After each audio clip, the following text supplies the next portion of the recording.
Welcome everyone back to Bloodborne, but we're doing something a little bit different this time. We're going to be delving into the first Chalice dungeon. Now, let's go over here and do this altar ritual. And for a bit of a reminder, Pthumeru Chalice, ritual chalice found in the Church of the Good Chalice, using a ritual at the tomb altar in the Hunter's Dream to break the seal of the old underground labyrinth. Let the chalice reveal the tomb of the gods, let blood be the hunter's nourishment, and let ye partake in communion. Acquiring 2 ritual blood ones. And conduct ritual. Yep. The ritual is finished, and the chalice rests upon the altar. You may now explore the dungeon.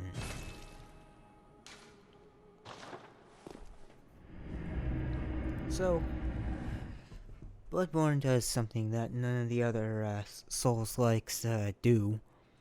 At least, as of right now. That could change in the future, but so far they have not gone back to anything like this. Pthumerian Labyrinth Layer 1. So, the one we have just taken was is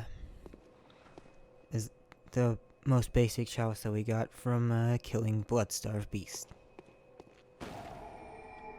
And it is not randomized like many other chalice dungeons. That requires the root version of this chalice, which we will get towards the end of this, or at least on the second layer. But what separates the chalice dungeons apart? Quite a few things, honestly. Is that unlike the rest of the game, these, since they're mostly randomly generated outside of these set ones, but even then they also fall into the position of not being designed by Hidetaka Miyazaki, the game's director. And unlike the rest of the base game, they do not scale based on your new Game Plus level. And the depth level they are indicates their difficulty. And, more or less, this is, where Bergenworth found some of their, they found something that taught them the miracle, quote unquote, of blood administration. We'll delve into that further into the game, but yeah, this is pretty much where it all started, where the genesis of this game's world. Oh. These enemies here, Tomb Watchers.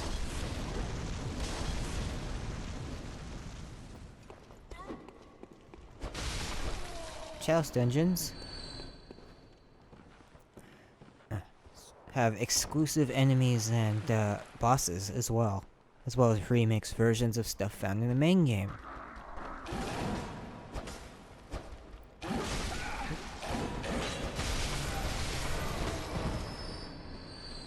Even though this is not a randomly generated Chalice dungeon, this is something that I like. I don't play a lot, pretty much any at all, games that are procedurally generated in any one form or another. I love the concept when it's done well. I personally don't. When the trend first started to take off, I was a little bit with the common consensus of, it's not as well designed. It's kind of just the computer's throwing everything at you, and it just doesn't feel quite the same as handcrafted game universes. Something just died. And and long since then, like No Man's Sky and things like that, I've really completely changed my opinion around on that. And something else just died. What the hell? Anyhow. Uh, and I think when it's done well, it produces some really cool things. Like, for all of its faults, and the main one being mediocrity, Spore was, had a lot of its own procedural generation. Like, it creates its own creatures and planets and galaxies and entire universe, especially if you're playing offline in particular, where it's not pulling from other people's games. Minor detail here. You have these messengers that will light up these little lamps with blue flames to show you where you've been.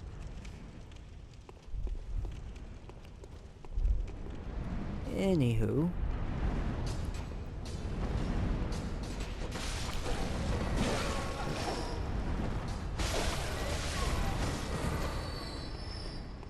These are, those red enemies are being summoned by this Chime Maiden. And if you kill them, then all the red enemies will die along with it. As I was saying on procedural generation aspects, Bloodborne has it. I love when a game's lore and background and story can be used to effectively give a good reason for why you have essentially infinite variations or infinite levels and etc. The way Bloodborne does it is that these God, oh, somebody's trying to poison me. Who's that? Yeah, they are continuously being dug by these tomb watchers and diggers that are in here, like the ones that are attacking us. And as you can see in here, the Carl rune, or at least a rough version of it for that we as hunters use, has its roots in here. These dungeons in particular are built by were at least started by the Pthumerian civilization, who has disappeared into dust, and all that's left of them is these tombs. So yeah, as I was saying, these watchers and other creatures and all manner of things just keep building and building these tombs, further expanding them endlessly. Somewhere a door in the old labyrinth is open, and which I really like that they have a explanation for why there is literally infinite versions of these. And another thing that's implied but not really stated, but some of the chalices that you use to create these dungeons make it sound like they are a lot like the hunter's dream, in that they're not really completely a physical thing. Like, yeah, they're physical and they exist, but like the hunter's dream or the nightmare frontier, they're in a dreamlike state. And it seems that they occupy some sort of weird gray realm between that of Yarnum, ostensibly our world, and that of the nightmare frontier. They hover right in between the two.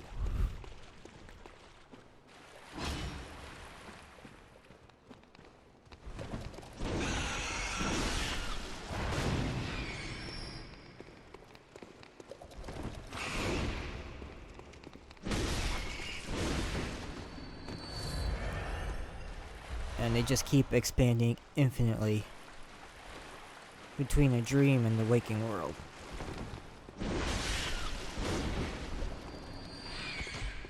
And when this is done well, I think it, and if it's done cleverly, I love when it's helps expand a game's world and world building and lore and all that. Like Anthem, that came out in not a great game. I'm sure majority of people attest to that, and I don't really think, despite BioWare's insistence, I really don't think that's coming back very well.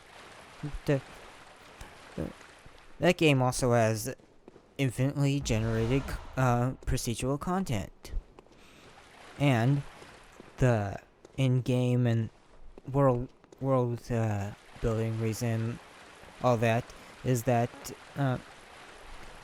the world is sort of like an unfinished terraform creation that was basically made by ancient gods, that technological gods that could just create planets and like with their super advanced and powerful technology. And that is your out for why you can just infinitely generate content.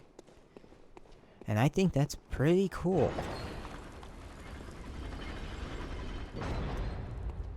And then, of course, No Man's Sky, you don't really need an explanation because it's the universe. And here's our first boss, Undead Giant.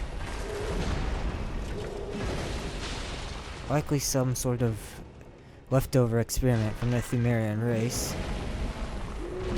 Oh.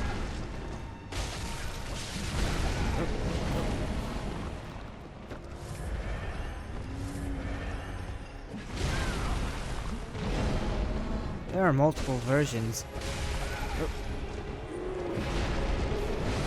They're sort of like mix and match parts in the Chalice dungeons.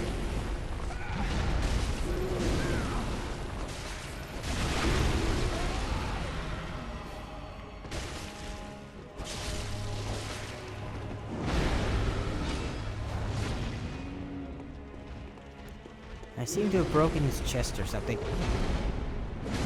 Oh. You'll notice that big tumor on its leg. If you pop that on wherever it happens to be on one of these, you do a whole lot of damage really quick.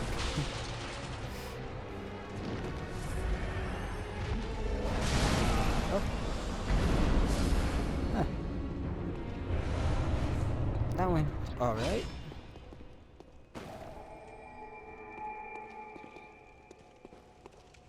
I love the concept and everything in, of the Chalice dungeons here in Bloodborne, but also gotta be honest, especially these early ones, they do get kind of repetitive. Which is why I figured, rather than subject you to simply the same thing over and over again, ostensibly, I figured I'm gonna use Chalice Dungeons as a sort of a pseudo-podcast thing. I'm sure I'll have a name up by the time I put this up, though I'm just so far just been tentatively calling it Dungeon Crawling. Anyhow, I was thinking just discuss various news articles that come out during the week.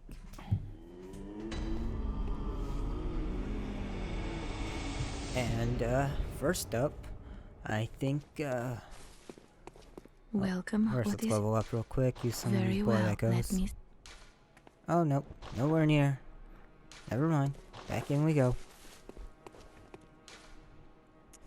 And layer 2. There's about 3 layers in this one. First and foremost, on last Sunday, the first Godzilla vs. King Kong trailer dropped, and oh my god, is it everything I've been waiting for. They have been holding that thing. WB is holding that thing hostage for months now. Oh.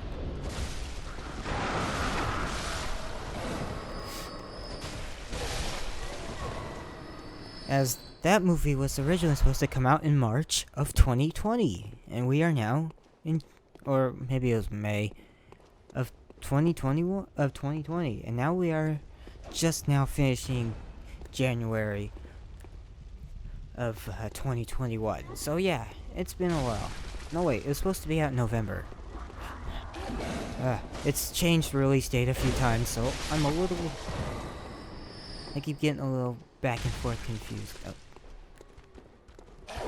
On its goddamn dates, because hell, I mean, even after finally dropping the trailer and saying March 26th, 2021, 2 days later, after they've already received like 24 million views or 42 million views or whatever in less than 24 hours, they drop that they're changing the release date again to now be March 31st, 2021.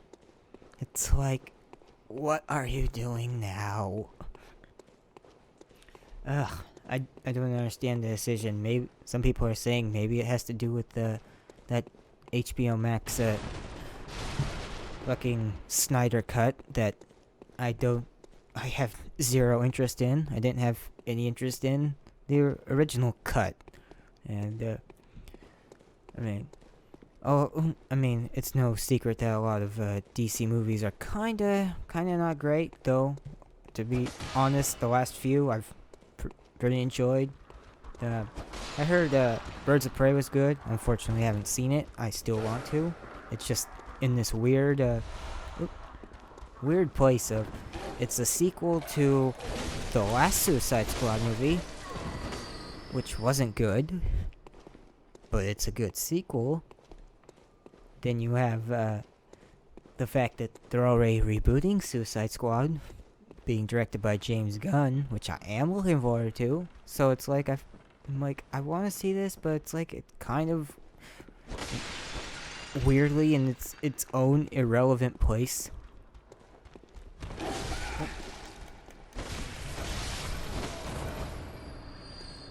Yeah. Anyhow, God, what else was good?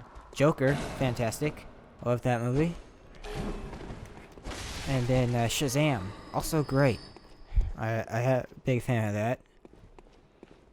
And Aquaman, surprisingly, much better than I was anticipating at all.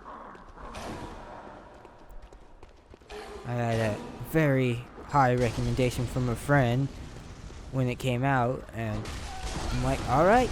And I took his word for it, and yep, I enjoyed the hell of that.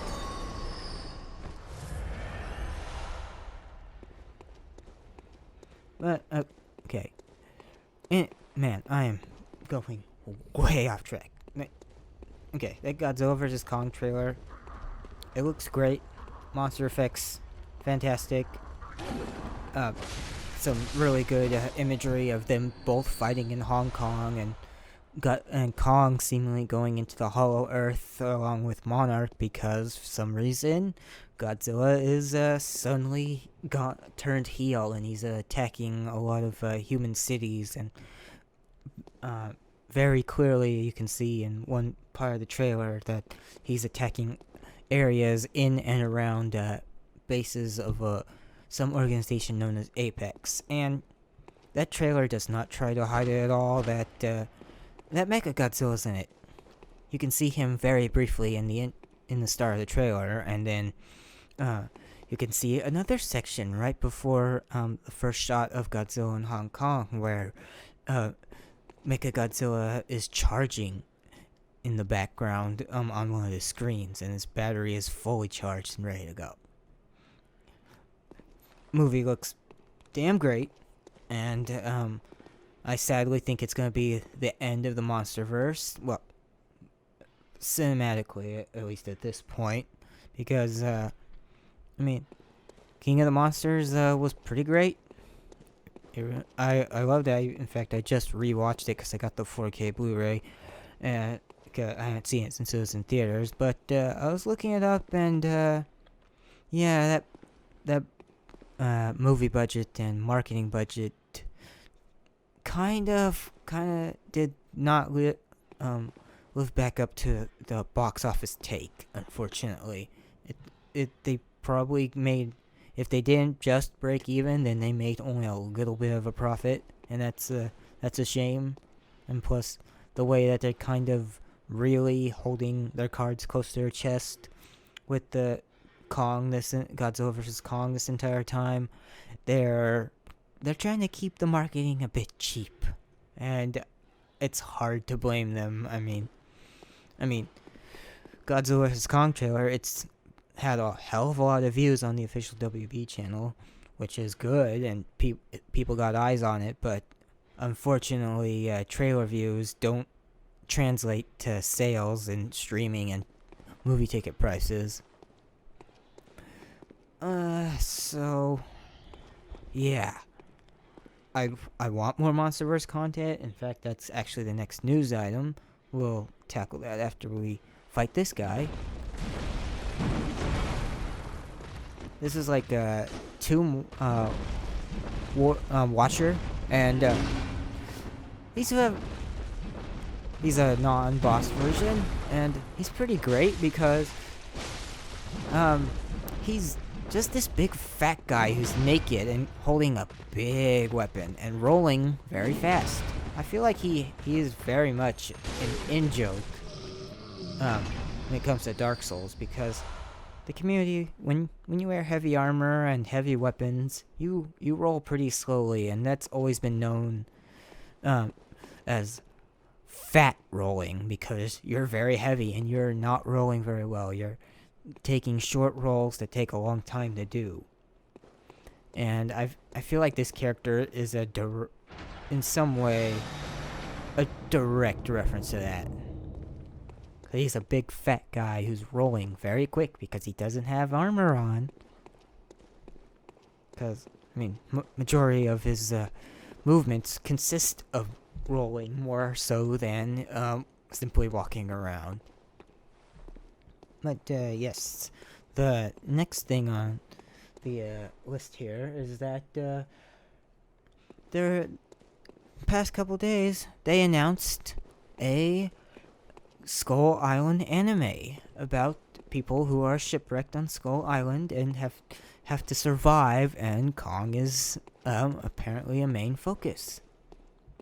Which, awesome.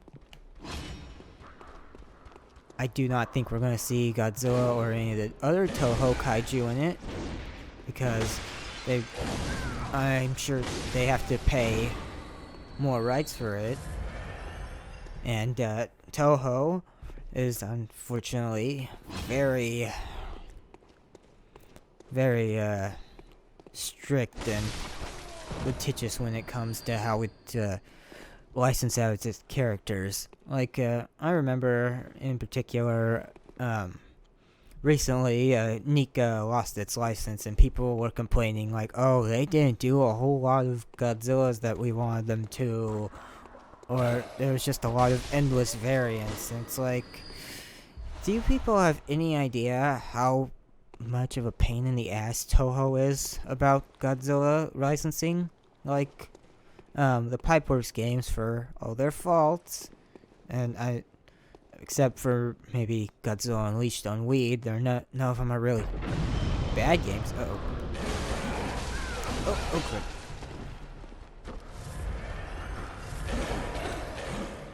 Oh, jeez. Come and get me. They weren't even... Toho wouldn't even allow them to, do just simple color edits to Godzilla and all the other kaiju, because Toho said no character alterations.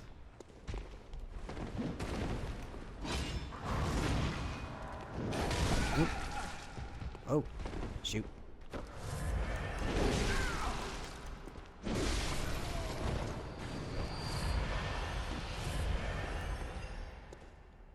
And yeah, they are really, really pains in the ass about that.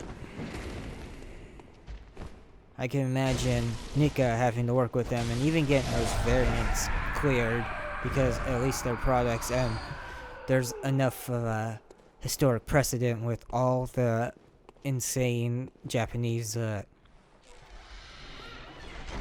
Godzilla figures that with wildly different colors.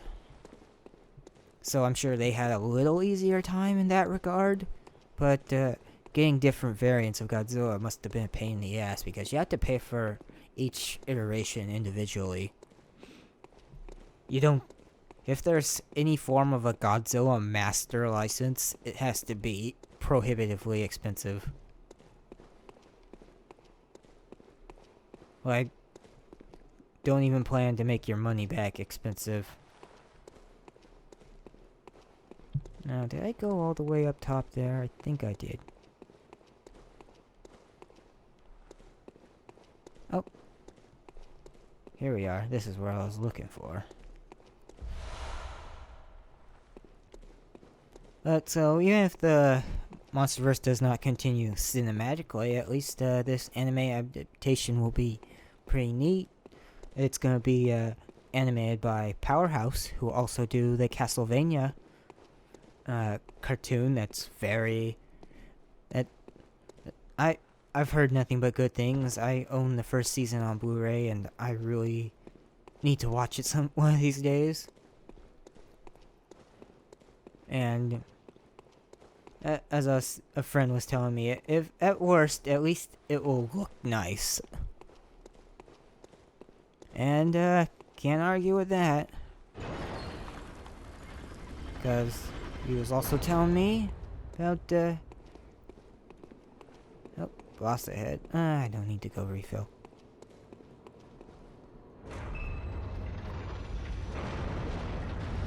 Merciless Watcher.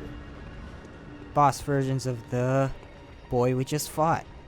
Though they have clothes on and different weapons. Not very hard to deal with. Oh, stupid elevation.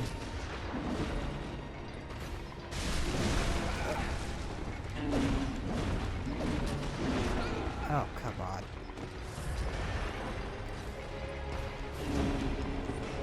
Alright. Lure him around.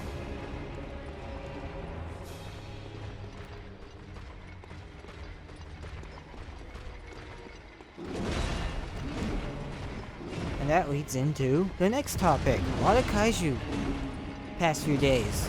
And I'm here for it. Oh.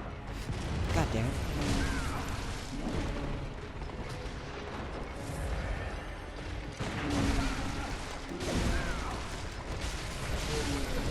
One down, two to go.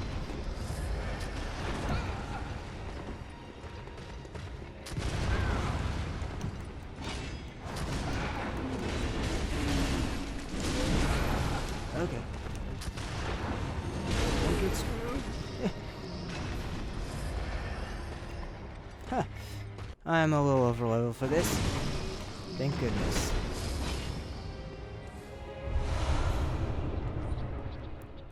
And there's the root chalice.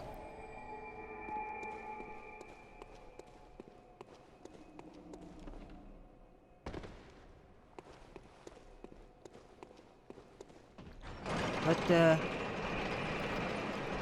the trailer for Shin Ultraman also dropped. And I am, once again, I am here for that. Big fan of Ano's God. God. I'm gonna butcher that, so the main creative force behind Evangelion. He also was produced Shin Godzilla, and this is going to be he's going to be producing this as well. And the trailer looks great. I love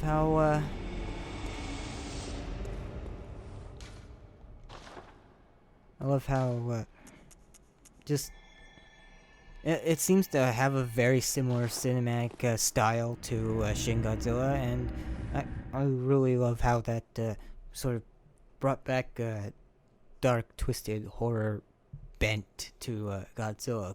Kind of like what a lot of people, myself included, originally thought Godzilla 2014 that started the MonsterVerse was going to be. Mostly because of that,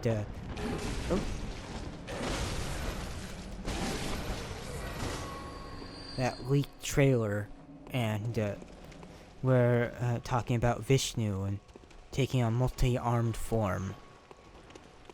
And the allegory to, or comparisons to the atomic bomb first being detonated and all that.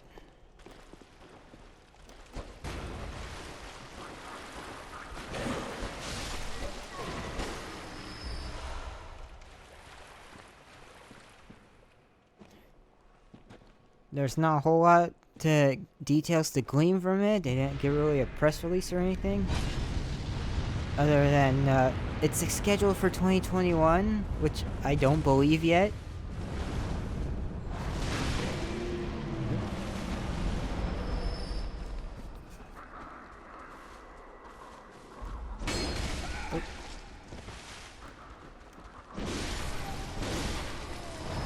Because, related story, right now, I believe it was supposed to be January 23rd that it came out, or maybe it was, 22nd, something like that. Relatively recently, within a week or so. The original release date for, the new, and final part of the Evangelion, Rebirth series was supposed to be out in theaters in Japan. And it got delayed indefinitely. So you're going to see that probably once COVID is cleared up enough.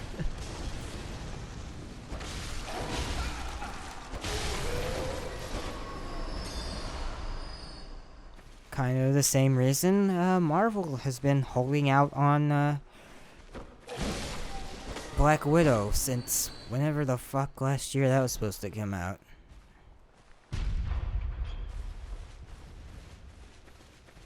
So, when that Shin Ultraman's trailer says 2021, I do not believe you. .gif. Excited, but I do not expect that this year. I hope to be wrong. I really do.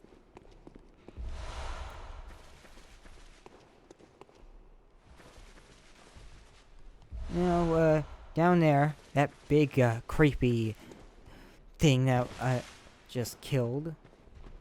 Okay, there's another one around here, thankfully. Oh.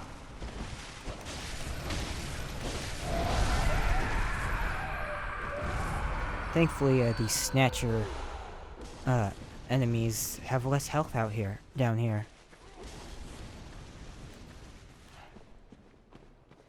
By the way, they are, obviously, enemy from the Yahar'gul's, hidden, unseen village.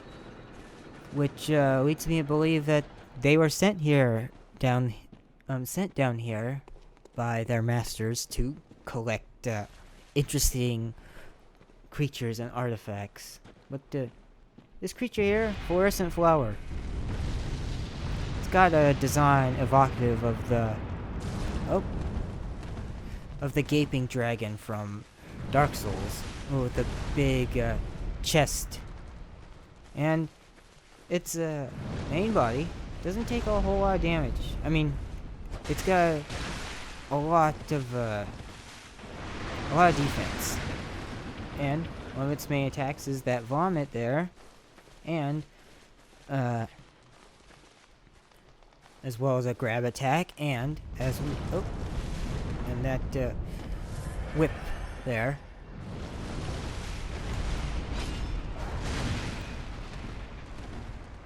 And of course these things get tougher the deeper depth you go, but they all share one obvious weakness: the flower on their, all the way on the top of their heads. Ugh. If you can reach it. Ugh, God, I cannot see for fuck. Oh, shoot it enough times and you just kill it immediately. It's its weak point as well as its lure. As I've noted a couple times, flowers are another thematic thing you see throughout this game. Different places have different species that seem to be a telltale sign of, not really telltale sign. That's a little subtle hint that something ethereal and arcane is going on nearby.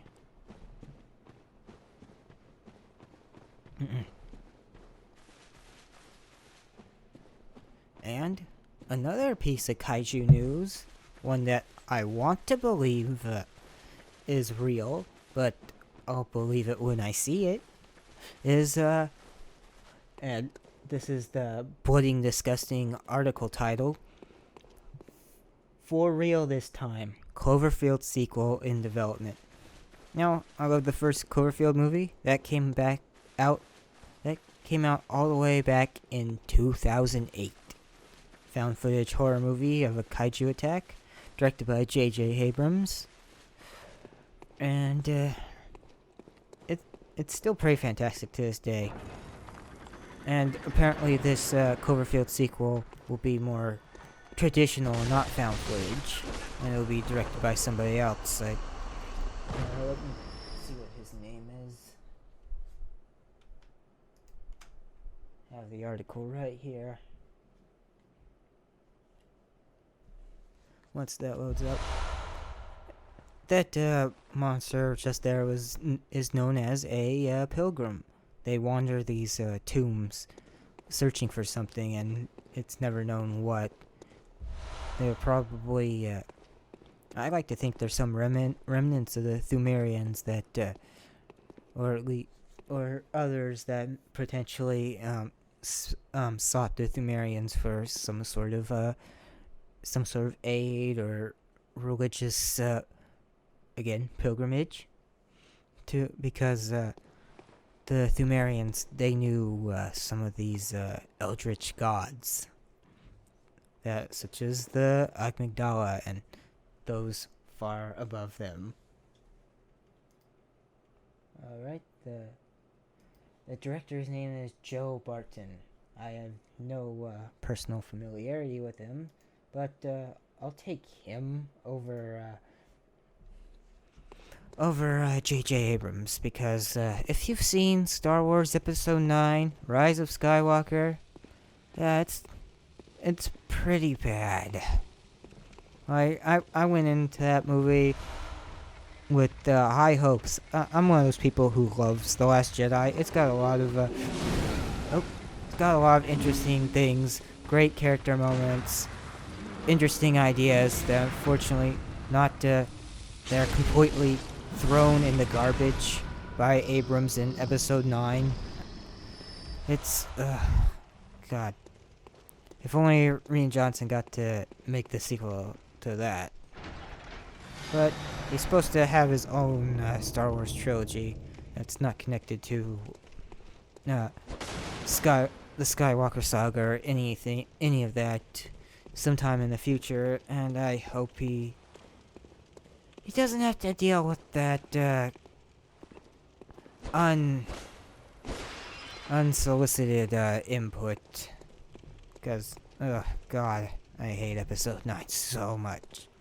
Episode 8? Alright. No. Episode 7? Alright. Little derivative.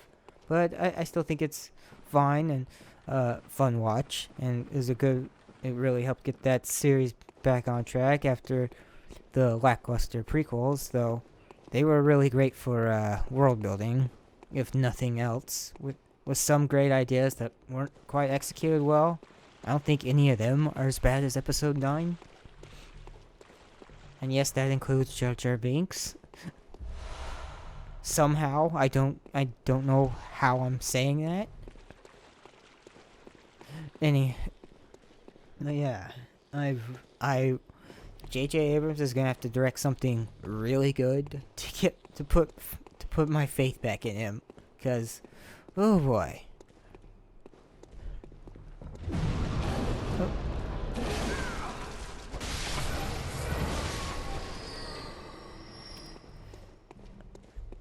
Okay, as I was trying to say, God, lost my train of thought. This Pseudo-Podcast is going great so far. and I'm actually going through this Chalice dungeon pretty quickly compared to what I thought. I thought I was going to be here much later. But we're already on the 3rd level of it.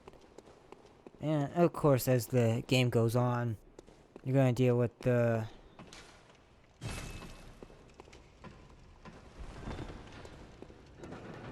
I feel like that's a Demon Souls reference, because you step in another similar KG Iron Maiden device.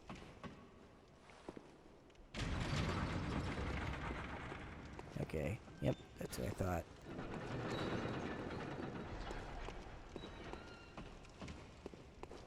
And use it as an elevator in the Tower of Latria. Which, hey, that's one of the main inspirations for this game, according to Miyazaki.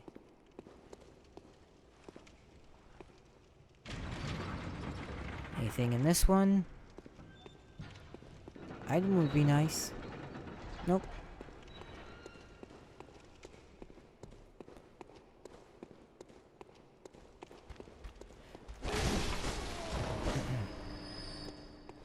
It got him. ADD scatterbrain. Right now. Trying to think of where the hell I was going next. Oh. Next news topic. Not related to kaiju movies and various other media. Is Bayonetta 3 creator reassures fans that something will happen this year. And in that interview, he states, we should probably all forget about Bayonetta 3 and it'll be a surprise when it does finally show again, which kind of says to me it's I know it's Platinum and Bayonetta 3 announcements are wholly up to Nintendo. Sega property, but of course Nintendo co-owns it now, at least 2 and 3, because they would not exist without them, and I'm thankful for that.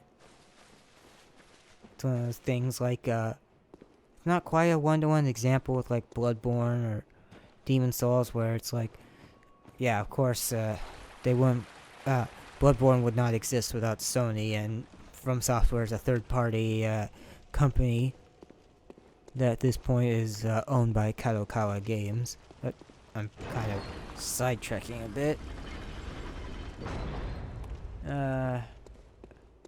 Believe there's a side door. Excellent.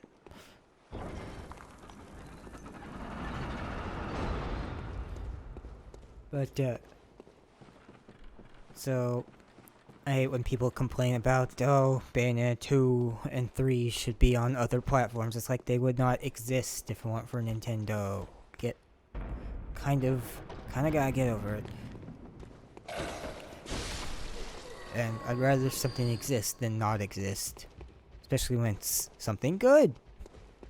Like Bloodborne, or Bayonetta 2 and hopefully 3. But I was gonna go on to a bit of a longer thing, is that I know a few of them are tied up with other publishers, like Babylon's Fall, and Bayonetta 3, and all the stuff that Platinum's working on, but they really, I feel like they've kind of bit off more than they could chew a while ago, and took on far too many projects.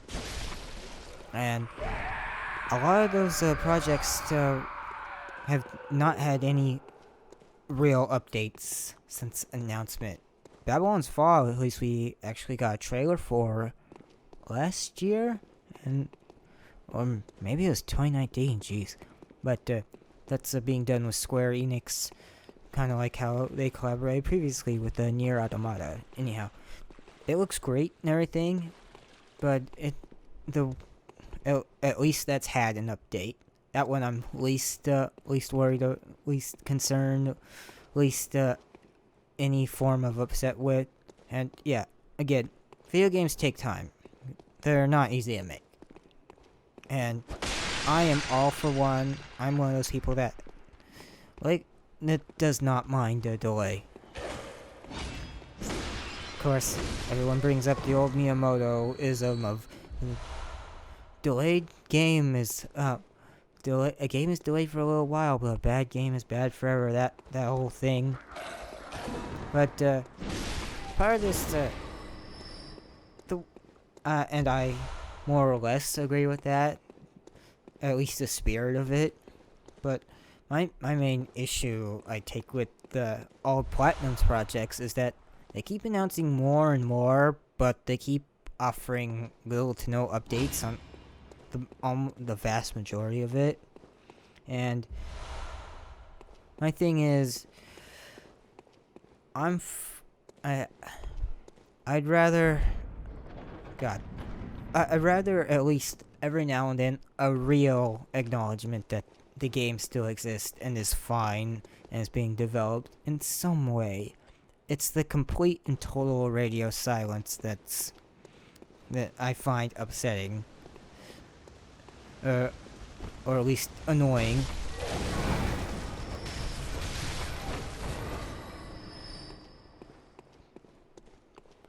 It's like, why did you even say anything to begin with? Bayonetta 3 in particular was announced during the Game Awards in 2017 in December. We're in 2021 and we haven't even seen a screenshot of that game. No basic information of what they intend for it, what's gonna make it different from the first two. What the hell it's even about? We just got a vague CGI trailer that just had her fighting somebody and maybe losing. It's just annoying. And I'm sure a bit of that announcement is up with Nintendo, not Platinum themselves, but Nintendo should at least let them say something once in a while. Because it gives the impression that it doesn't exist, and you're kind of being like, it's not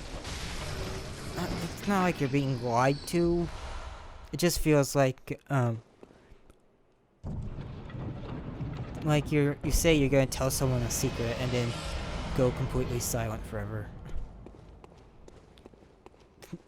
That kind of thing. I don't feel like I'm putting into words very well at all. But they're also talking about how they have yet another announcement coming, a smaller scale one, mind you.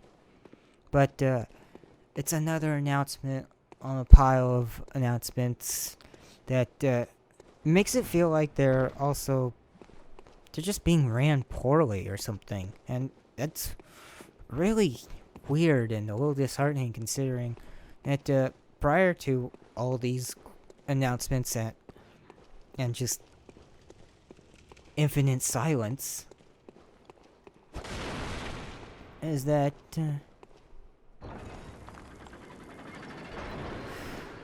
Platinum used to be one of the studios in the industry that was, everyone just kind of agreed how proficient and not in addition to their talent, that they're efficient and they get things done. They get them done well. Barring their Teenage Mutant Ninja Turtles game, which wasn't very good.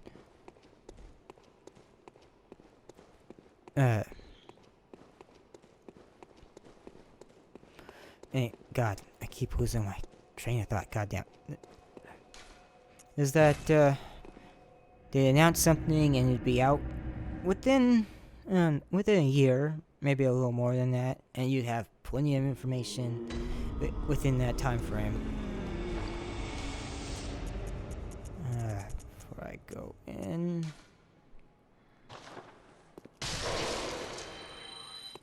welcome. What is? Very well. Let me. What sounds good to upgrade? Skill it is. Farewell, good. May you. And it's like, just please stop talking if you're not. not gonna have anything to show for it. It feels like such a fall from grace, and that they are just gonna keep announcing more and more projects with not releasing any of them. It's the same feeling that I get when a movie like, say, Cloverfield 2 initially, the original version of Cloverfield 2 was announced, or the concept of Cloverfield 2 was announced a little bit after the first movie came out, and we got no news for years, and then eventually Cloverfield Lane came out, and that's a great movie, but it's not really a Cloverfield film, just a movie that got Cloverfield attached to it late in development, and that is painfully obvious. Of course, but fantastic movie, and I full-heartedly recommend watching it.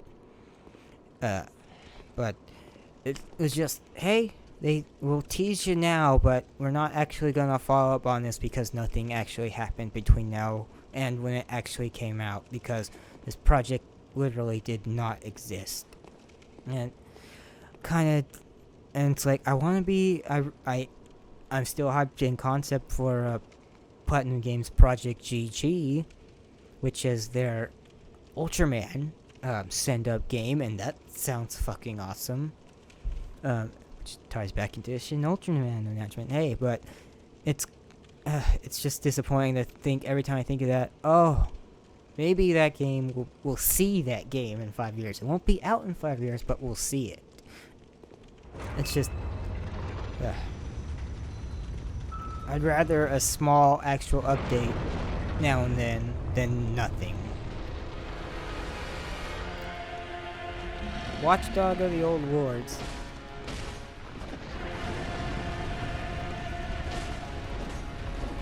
Now, this is a really cool looking boss. Obviously, it's a large dog-like creature.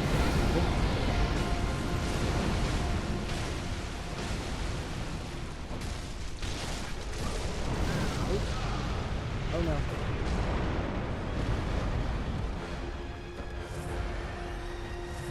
And it's a beast type, so it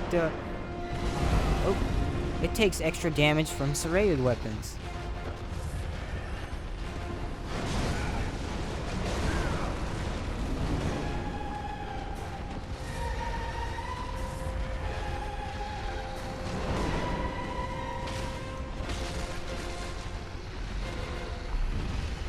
And it makes me feel like at one point, I mean, it pretty much has to be, given the implication, is that it was a human at one point, much like Carl.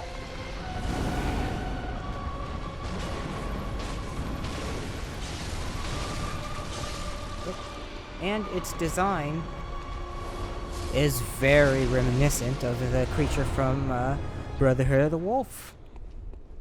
Central Pthumeru Chalice, Fireblood Gemstone 3, and some Bloodstone Shards.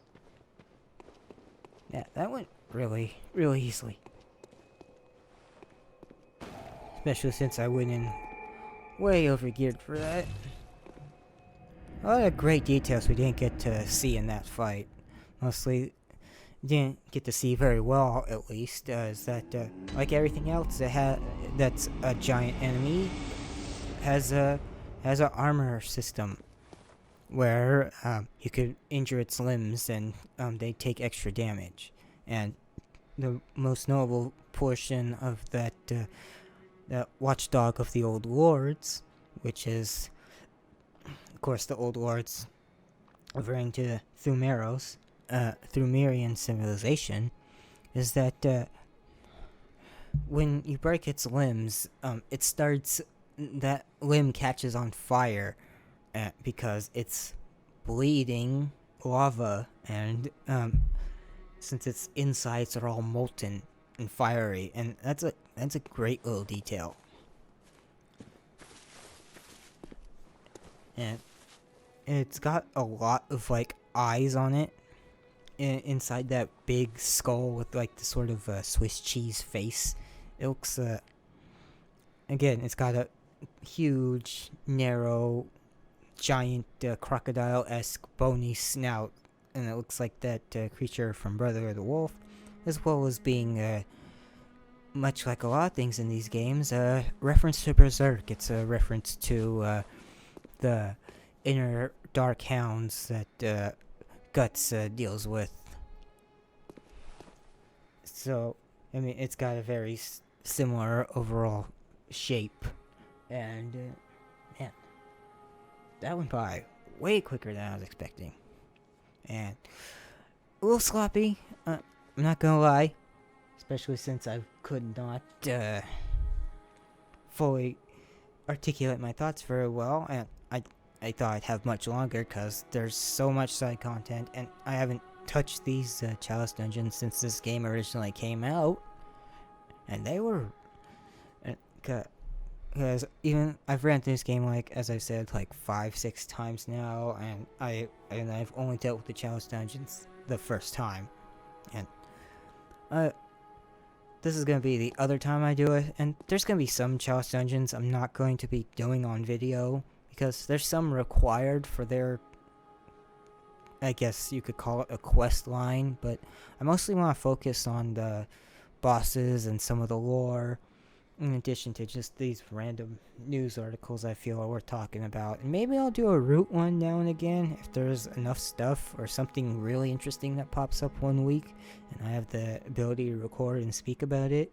Like, say, something super interesting like, I don't know, E3, or maybe an Elden Ring trailer pops up out of nowhere for some reason, and we get, or some extended gameplay, or something I find interesting enough to sit down and chat about while just going through somewhat repetitive dungeons.